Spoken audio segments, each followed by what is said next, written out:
As many already know my story, I'll skip some of the details. As a preteen, I was told that I probably would never give birth to a child. This news went with me through my teen years, and as a young adult, it haunted me. My heart longed to have a baby. I loved children, and that was my #1 desire. At the age of 20, and after a failed marriage, I found myself young and alone. A lady in my church came to me one night and said that she had a dream that I was holding a baby boy and that he was mine. So I finally decided that I would get up and I would do something about my desire. I started pursuing adoption classes, and that's when the baby fever hit me hard. I would find myself in the baby department at every store I went to, and in 2011, in a dream one night, I felt like that God was instructing me to prepare for a baby and to set up a baby bed. So I found a used baby bed and I set to work. 3 months later, I was contacted by a pregnant mother who wanted me to adopt her baby boy. My heart was overjoyed, and after contacting a lawyer, choosing a name, and announcing to all of my family and friends, I was just waiting for him to be born. 2 weeks before delivery, the birth mom changed her mind and actually ran off to Mexico. My heart was beyond crushed, and I've never experienced a deeper hurt. I thought that it was going to destroy me. That night I found myself laying across my bed doing what every Christian knows we're not supposed to do, and that was questioning God. I knew that God had wanted me to step out on faith and to set up that nursery. I knew that He had promised me that He would give me a baby, and I just did not understand. But there I was with nothing more than papers from a lawyer. And I almost let this hurt take me under, but then somehow I managed by faith to pray every night for God to give me a baby. In 2012, I was contacted by the DHS about a little 3-year-old girl. I wanted all the information that they could give me, and that was not much information. They told me that she was biracial and that she was very hyperactive, and she had been in a lot of foster homes, even as a baby. I told them that I was interested in meeting her and that they set up a time for us to meet. The next day I went to meet my daughter, and I'll never forget the feeling of driving an hour and just knowing that I could possibly be fixing to meet the little girl that was going to make me a mommy. And I walked into the room and sat down and waited for her arrival. A few minutes later, she bounced into the room. She patted my hand, grabbed a book, and jumped up in my lap. And I knew right then that she was the chosen one for me. To make a long story short, 6 months later, she became Annabeth Faith Malone, and I was finally a mother. She changed my world and gave me sunshine on the darkest of days. She was exactly what I needed at that time in my life. She was everything I ever dreamed of and so much more. I often tease that I prayed for a child and God gave me a child more abundantly with her. 2 years later, she started asking me for a baby brother and a baby sister, and that was something that I could not give her. Every night she would pray and she would beg God to give her a baby brother and a baby sister, and it gripped my heart because I knew that I could buy her things, but that was beyond something that I could give her. In late 2015, I was contacted again about a young mother that had just found out that she was pregnant and did not feel that she could raise the baby, but yet wanted to give the baby a chance at life. My heart fluttered inside, and I felt that twinge of hope. I didn't want to tell Annabeth because she had been through so much in her life and lost so many things that I didn't want her to have to suffer another loss. However, I began to pray and to pray hard.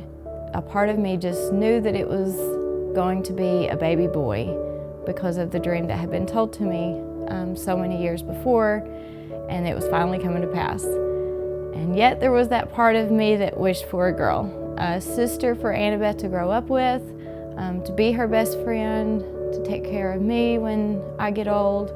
But I was just overjoyed that there would soon be a baby, boy or girl. But I still wasn't ready to tell Annabeth, just in case. So I tried not to set myself up for another hurt, but just continued to pray. I didn't talk about it much, I just prayed. And then in January of 2016, the number one man of my life suffered a major stroke. My daddy got sick and life took a turn for the worse. They airlifted my dad to Memphis, and every day was filled with prayers and just devotion to him.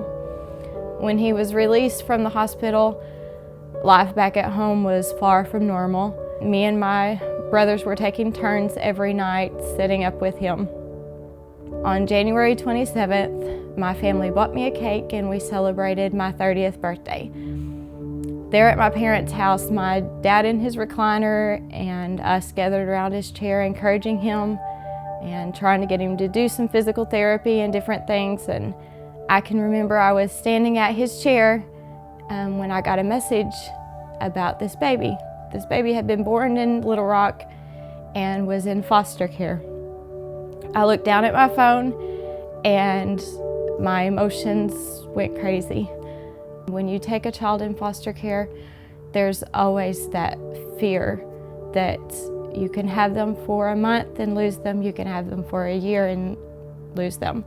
And I immediately thought, I can't take that chance. Life is crazy right now. We're devoting our time to Dad, and what am I gonna do? And I don't have anything for a baby, and what will this do with Dad's emotions? What will Annabeth think if we lose him? I didn't know what to do. And I walked to the other room and made the phone call and spoke with them about information about this baby boy. I suddenly thought about the other baby, and that baby was due in 4 months' time, and I thought, can I handle 2 babies? And it was just a crazy time, and yet something inside of me kept saying yes. And it was as though God was reminding me that His time is not our time. And I had prayed and prayed, and if He was answering, I was willing to say yes. I can remember in detail walking back to the living room where there sat my dad. He was battling some confusion at the time, and I thought, how am I going to tell him this? And I knelt down and I began to explain the situation. I could see his joy for me, yet I also seen the concern in his face, because he knew what foster care meant, and he knew that that did not mean that it was a final decision and that there was a chance that we could lose the baby. Although I saw concern in his face, I saw a joy there, and he knew that I had longed for a baby, and maybe this was a ray of hope in the middle of our storm. And it seems like sometimes God shines the brightest in the darkest of storms. That night was my night to set up with Dad, which worked out very well because sleep was not an option for me anyhow. The next day I got up and I went to work, but my heart was not in the job, because I knew that that afternoon I would be going to get a baby boy. So I took off early, me and Annabeth and my niece KK, and we drove to get the baby. I wanted to wait and surprise Annabeth, but as we left the house, I just couldn't wait any longer. I started out by reminding her of how she had prayed and prayed for God to give her a baby, and then I explained that where we were going, and she let out a squeal that let me know that she was beyond excited. As I was pulling into the parking lot, I received a phone call from my oldest brother. My joy was dimmed by the news. He had taken Dad back to Jonesboro, and they were admitting him in ICU. I assured him that I would come as soon as I got my baby. So I wiped the tears from my eyes and I went inside to meet my son. My heart was overjoyed as they handed me a little red-headed baby boy, and I knew by faith I was holding my promised son. that had been in the dream. We left from there and drove straight to the hospital, just in time for his pawpaw to hold him for just a few minutes before they sent him into the ICU. My family was taking turns holding the baby, congratulating me. I had basically nothing for him, and there I was spending the first evening with him at the hospital. So I thought, what are we going to do? But he was immediately surrounded by love, and that was the most important thing in life. I knew all the other things would come in time. I was trying to update everyone on my Facebook about my daddy, and I wanted to show off my boy so bad. But I knew that with foster children that there were restrictions about posting their pictures on social media. So I simply posted that night that my baby bed would not be empty. The response was amazing at everyone that said they had been praying for me. The first week with my boy was yet another roller coaster. My dad was transported to Little Rock, and on the second day, I had to let my baby stay the night with his Granny Louise because they honestly didn't know if Daddy was going to make it. How can life be so wonderful and so horrible at the same time? But through the power of many prayers, Daddy astounded the doctors and was soon released to come home. When he came home, there was a little bundle of joy waiting for him. We propped up pillows under Daddy's bad arm and laid baby boy in his arms. He gave a little sideways grin and then he began to cry. It was a moment I'll never forget as I looked at two miracles, but oh how I wish I could show the world.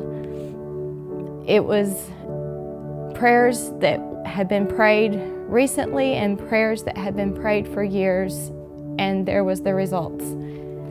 I soon received word from the mother of the other baby because she was concerned since she had seen that my baby bed wasn't empty and knew I evidently had another baby that maybe I wouldn't still want to adopt her baby.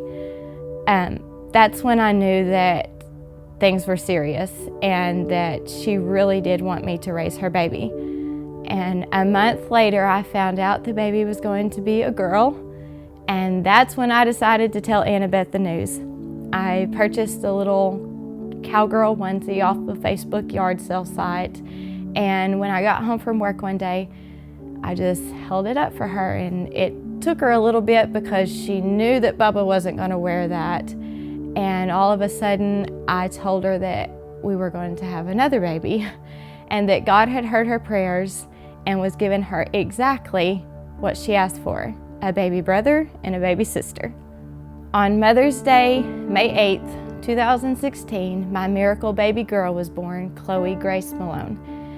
And since this was a private adoption, I was able to post her precious pictures all over Facebook and shared the news with my friends on social media. And although it was a joyous time, I still felt that twinge of hurt that I couldn't show them my baby boy as well. I refused to put a picture for my profile picture other than just a quote because I didn't want it to be of just my girls. I didn't want it to be of just me. I wanted it to be my family. We had family pictures made when Chloe was just a few days old, and this is kind of how I had to share them, was with a caption over the face. Things were going great. Both babies were growing so fast. Daddy was improving every day, and my home was filled with more joy and noise than I could have ever dreamed of. Life as a single mom of 3 gets a little crazy at times, and the house was never quiet. Although Chloe Grace slept through the night after she was probably 3 days old, her brother was a totally different story. He slept for about 5 minutes at a time for the first 3 months of his life, and so many nights was spent in the rocking chair, walking the floor, trying to cuddle and get him to quieten down so that he didn't wake up the rest of the house. And I can remember one night in particular, rocking him in the rocking chair and looking at his little sweet face that was keeping me up And all of a sudden, fear gripped my heart, and I realized that at any moment I could receive the phone call that said that birth family wanted him, that there had been contact made, and I just began to weep uncontrollably because I didn't know how I could continue to live if that was to happen. He was just a part of me, and he was such a mama's boy, and he held my heart so strong. And yet I just had to turn it over to God because I knew God's got this. 6 months picture time came, and of course I put a mama's boy shirt on him because that's what he is. But yet, to social media and to all of my friends on Facebook, I had to do another faceless picture. We celebrated all the special moments: his first tooth, his first time to crawl, his first boo-boo. The year was passing by so quickly, and Christmas time was here already. We celebrated both babies' first Christmas, but yeah, I had been informed of a new law from the foster care system that you could no longer post pictures even if you blurred their face or put a little cartoon character over it. So it was one of those memorable moments that I couldn't share. December the 28th was court day. I was told that we would find out that day if he would be transferred from foster care to considered to be an adoptive placement. It was a big day for me. I reached out for extra backup in prayer on Facebook, telling everyone I could use the prayer. And the entire day was spent in a little waiting room with 2 fussy babies and a hungry 7-year-old. We were called in 3 different times, and finally they came back to tell us that court was closing for the day and that all cases would be rescheduled, and my heart was broken again. I needed this load lifted, and just to at least know what was going to happen with my almost 1-year-old baby boy. The next court date was set for February the 8th, which seemed like forever away. We celebrated his first birthday, and we celebrated it as though he was mine, because in every way possible he was. And it was such a big day. He had lots of people there, lots of presents, and we decorated in Curious George because he is a curious monkey. And although I was able to post pictures of the decorations and things like that, I wanted so bad to post yet this moment of his life, the first birthday, but yet I knew I couldn't yet. February the 8th came, and once again I was a nervous wreck. Today was the day that they would hopefully say that they could at least start the adoption process. I was so ready just to hear the words that yes, he can be adopted, and I was beyond ready to hear the judge say that I would be considered for his adoption placement. The judge asked me to the stand, and I told her that he had been in my home since birth. I was very attached to him, and answered various other questions that she asked me. I was dismissed from the stand, and the judge granted the TPR. That alone was like a burden lifted.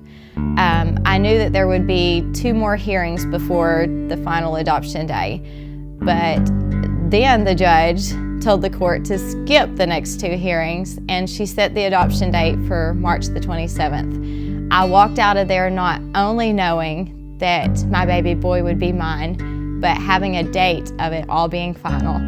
I called my family and told them the awesome news. God had proven himself faithful once again. So today is the big day. Adoption day is finally here. The little red-headed baby boy that God gave me a little over a year ago will finally share my last name. And although his red hair has fallen out and he's a little cotton top now, the red-headed temper remains. He is as rotten as they come and holds his pawpaw in the palm of his hand. I feel like he was not only given to me, but to my family when we needed him the most. He gave my daddy a fight to live. Since then, he's proven that he can put up a fight himself. But he is so full of life and full of attitude. And today he will complete my family.